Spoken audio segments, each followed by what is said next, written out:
Hello दोस्तों, आप सभी का स्वागत है टारगेट फॉर आईक्यू में। जैसा कि आप सभी जानते हैं कि आरजेएस की तैयारी के लिए हमने वीडियो सीरीज़ स्टार्ट की है। प्रीवियस वीडियो में हमने आरजेएस प्री की रूपरेखा को समझा था। उसी सीरीज़ को आगे बढ़ाते हुए आज हम सब्जेक्ट स्टार्ट कर रहे हैं। फर्स्ट सब्जेक्ट हम इंडियन एविडेंस एक्ट स्टार्ट करेंगे। आज हम इम्पॉर्टेंट की पॉइंट्स की बात करेंगे जो बेयर एक्ट का हिस्सा नहीं है। बीइंग अ जुडिशियल एस्पिरेंट आपको पता होना चाहिए। ये सभी पॉइंट्स किसी न किसी जुडिशियल एग्ज़ाम में आए हुए हैं। तो चलिए हम स्टार्ट करते हैं। फर्स्ट पॉइंट है, सर जेम्स फिट्ज स्टीफन को इंडियन एविडेंस एक्ट का फादर कहते हैं। फ्रेंड्स, ये वाला एक क्वेश्चन जो है अभी उड़ीसा जुडिशरी का जो एग्ज़ाम था दिसंबर और जैन में, उसमें आया हुआ था। सेकंड पॉइंट है, जो एविडेंस वर्ड है, मेन एविडेंस वर्ड है, वो लैटिन लैंग्वेज के एविडेयर वर्ड से ड्राइव्ड हुआ है। इसका मीन होता है टू शो क्लियरली, मीन्स कि साफ साफ दिखाना। थर्ड पॉइंट है, it is mainly a procedural law except section 115। Evidence act पूर्ण रूप से प्रक्रियात्मक विधि है। सिर्फ एक ही जो इसका सेक्शन है वो इसका एक्सेप्शन है, जो कि है एस्टॉपल 115 विबंध का सिद्धांत, जो ये क्या है, सब्सटेंशियल लॉ है। फोर्थ पॉइंट है, it is a lex fori law. ये लेक्स फोरी लॉ है, ये भी काफ़ी टाइम एग्जाम में आया हुआ है। अब जो थर्ड एंड फोर्थ पॉइंट है फ्रेंड्स, इसे हम डिटेल में स्टडी करेंगे। लॉ टू टाइप्स के होते हैं, substantive law and procedural law. Substantive law वो होते हैं जो दो पर्सन की राइट्स एंड ड्यूटीज़ की बात करते हैं, जैसे कि IPC, contract, transfer property act. इनमें सब ये सभी एक्ट क्या होते हैं, पर्सन को राइट देते हैं कि आपका ये अधिकार है, और अगर उन राइट का कोई पर्सन वायलेशन करता है तो वो पर्सन क्या कर सकता है, रेमेडी ले सकता है, कोर्ट में जा सकता है, केस कर सकता है। ये जो rights and duties person enforce करेगा, कहाँ से लेगा, ये जो लॉ बताते हैं वो होते हैं प्रोसीजरल लॉ। जो लॉ राइट्स और ड्यूटी को एनफोर्स करवाते हैं वो होते हैं प्रोसीजरल लॉ। जैसे आईपीसी में कोई ऑफेंस हुआ है और उसकी ट्रायल, उसकी प्रोसीडिंग्स जो होगी वो किसके अकॉर्डिंग होगी, सीआरपीसी के अकॉर्डिंग, क्रिमिनल प्रोसीजर एक्ट के कोड के अकॉर्डिंग। ये सेक्शन 4 में भी बताया गया है, सेक्शन 4 ऑफ सीआरपीसी में भी साफ साफ लिखा हुआ है, आईपीसी के जो ऑफेंस है वो किसके अकॉर्डिंग डील होंगे, सीआरपीसी के अकॉर्डिंग डील होंगे। कॉन्ट्रैक्ट, टीपीए, सिविल जो लॉ होते हैं वो सीपीसी के अकॉर्डिंग डील होते हैं।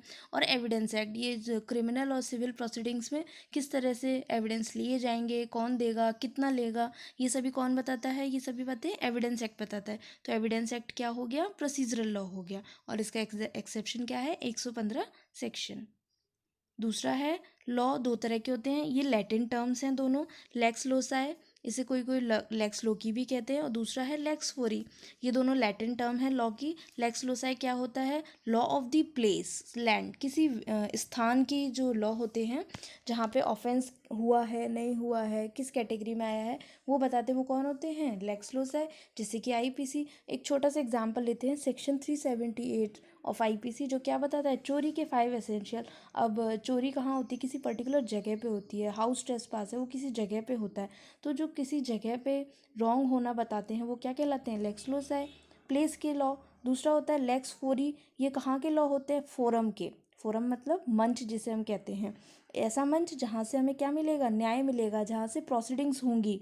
वो कहाँ से होती है प्रोसीडिंग्स, कोर्ट से होती हैं। तो लेक्स फोरी कौन से हो गए, वो लॉ जो कोर्ट में लगते हैं, जैसे कि CrPC, CPC, limitation act. Yes friends, limitation act भी क्या है, लेक्स फोरी लॉ है, क्योंकि लिमिट जो है, कौन सा केस कितने समय में इंस्टीट्यूट होगा, ये कौन बताता है, ये भी कोर्ट के ही प्रोसीडिंग्स का एक पार्ट है। और एविडेंस एक्ट, एविडेंस एक्ट तो दो तरह से हमें समझ में आ गया, प्रोसीजरल लॉ है और कौन सा है, लेक्स फोरी लॉ है।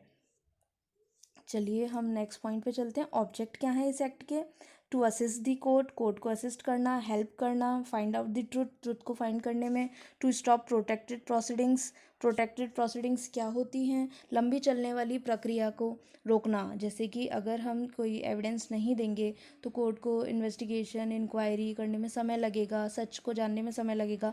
इसलिए एविडेंस एक्ट का प्रावधान लेकर आए हैं।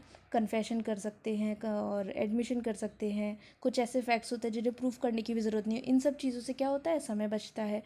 टू रिमूव अनसर्टेनिटी, अनिश्चितता, कि किसने ऑफेंस किया है, नहीं किया है, किसके फेवर में जाएगा। तो ये सब चीज़ें कौन बताता है, एविडेंस एक्ट बताता है। तीसरा है मेंटेन यूनिफॉर्मिटी, सभी के लिए एक जैसे नियम है। 6 पॉइंट है गोल्डन रूल। इस एक्ट के क्या गोल्डन रूल्स होंगे, कि जो एविडेंस है सिर्फ मैटर इन इशू जो चल रहा है कोर्ट में अभी, जो विवादक तथ्य है, जिस जो पॉइंट है हमारे विवाद का, उसी में ही हमें क्या देने, एविडेंस देने, रिलेवेंट एविडेंस देने, बेस्ट एविडेंस हमेशा देने चाहिए। तीसरा है evidence must be direct, evidence प्रत्यक्ष ही होने चाहिए, डायरेक्ट होने चाहिए। हेयर से सुनी सुनाई बातें जो होती हैं उन्हें एविडेंस के रूप में एडमिसिबल नहीं करते हैं। 7 पॉइंट है rule of evidence in civil and criminal matters. देखिए ये इम्पॉर्टेंट है और ये आप अच्छे से समझ लीजिए। ये प्रिंसिपल्स होते हैं सिविल मैटर्स में, किस तरह से आप एविडेंस लेंगे, ये प्रिंसिपल है जिसे हम कहते हैं रूल ऑफ प्रीपोंड्रेंस। इसका मतलब होता है greater weight of the evidence. जितना वेट होगा एविडेंस में सिविल प्रोसीडिंग्स में, वही पार्टी जीत जाएगी। इसे हमने रेशियो से भी डिफाइन किया है। देखिए 49:51, किसी पार्टी ने 49 मतलब कम दिया है, 51 मतलब आधे से ज़्यादा है। इसको एक एग्जांपल लेते हैं छोटा सा। ए वर्सेस बी केस है। ए ने अपने रेलेवेंट फैक्ट्स, रेलेवेंट जो एविडेंस दिए वो है 5, बी ने 6, 8, 10 उससे ज़्यादा दिए 5 से, तो किसका पल्ला भारी हो गया, बी का। तो केस कौन जीत जाएगा, बी। लेकिन ये किस में चलता है, सिर्फ सिविल में चलता है। क्रिमिनल का क्या प्रिंसिपल होता है, प्रूव बियॉन्ड रीजनेबल डाउट। इसको हम रेशियो से कैसे समझते हैं, 0:100।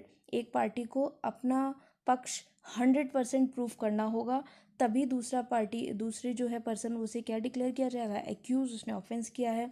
अगर प्रूव बियॉन्ड रीजनेबल डाउट मतलब संदेह से परे, आपको कि संदेह बिल्कुल ना रह जाए कि ऑफेंस किया है या नहीं किया, अगर ज़रा भी संदेह रह गया तो इसका बेनिफिट मिलता है, जिस ये बहुत ही पॉपुलर टर्म है बेनिफिट ऑफ डाउट। ये किसको मिलती है, एक्यूज को। और इसका रिजल्ट ये होता है कि एक्यूज को एक्विटल करना पड़ता है, बरी जिसे कहते हैं। देखिए ये एक पिक्चर है, इससे समझते हैं। ये कानून की देवी हैं। इनके एक हाथ में तराजू है जो कि सिविल को दर्शाता है, सिविल विधि को दर्शाता है कि रूल ऑफ प्रीपोंड्रेंस, कि एक तरफ ज़्यादा हो गया, एक तरफ आपके एविडेंस ज़्यादा है तो वो पार्टी जीत जाएगी, पलड़ा भारी हो जाएगा। दूसरे हाथ में इनके तलवार है, सॉर्ड है। ये क्रिमिनल को दर्शाते हैं कि जो भी कोई क्रिमिनल होंगे, एक्यूज होंगे, उन्हें क्या मिलेगी, सज़ा मिलेगी। चलिए आज के लिए इतना ही फ्रेंड्स। आई होप आपको क्लियर हुए होंगे सारे पॉइंट्स। नेक्स्ट वीडियो में हम बेयर एक्ट को स्टार्ट करेंगे। Thank you.